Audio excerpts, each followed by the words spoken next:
Was the beginning part that I said even blurry? Yes, all of it. All of it was blurry. So apparently there's a feature on this camera that will autofocus on you. Oh, there it goes. Is the autofocus catching me? I think so. All of these people, all of these amazing people around. All right, as we've quickly learned, I'm very, very bad at vlogging. We're here at Super Chief and kind of like how I got here. Been DJing forever, since I was 15, and I was on video too. I did like a whole bunch of I don't really like how this looks right now. Let's go move somewhere else.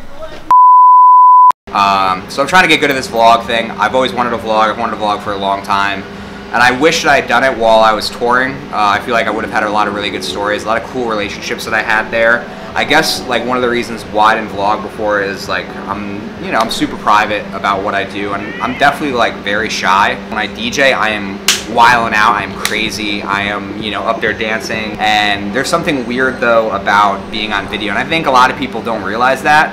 Like people come in and they're like the most animated crazy people out, and then as soon as you put a camera in their face, they're like, have you ever had a dream that you want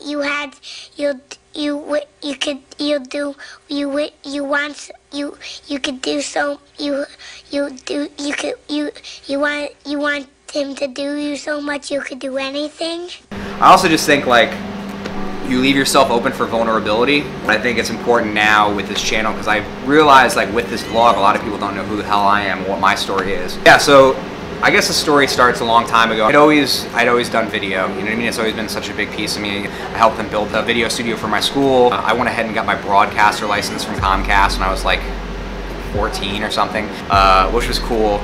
But I guess like the real start of it was I was touring for like many years, and I think it was really inspiring to be around so many different like-minded people who were very creative, making things happen, doing all of that. And I wanted to really showcase all the amazing people in my life that I'd met through, my various years here in New York.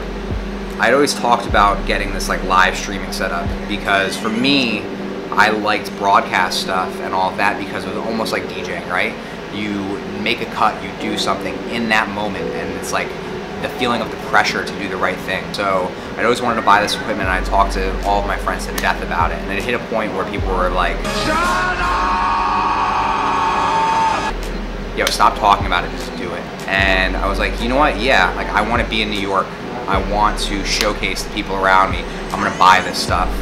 And I went ahead and I took my budget, like a bunch of the money that I earned from tour that year, and I just like bought all this equipment. I started live streaming in the living room of my tiny apartment, and it was hilarious because it was like I had like these two poles that stood up with like a green screen fabric on it, and like some like the really like not the best lights that you get on Amazon. Like, and we started shooting a DJ show with a bunch of my DJ friends just coming in and playing music because I obviously knew all that. And then we started doing party forecasts about all the best events going on in New York because like that was my life at that point. That's what I understood. That's what I knew.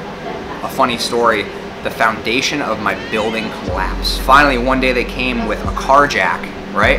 And they were carjacking our building back up. Okay, cool, we have to leave. We found this amazing, huge 5-bedroom apartment, and it was a huge bedroom. I took that, I paid a little bit more, and I built a lighting grid across the entire ceiling with adjustable settings, the same one that we have in here actually. All right, so check it out.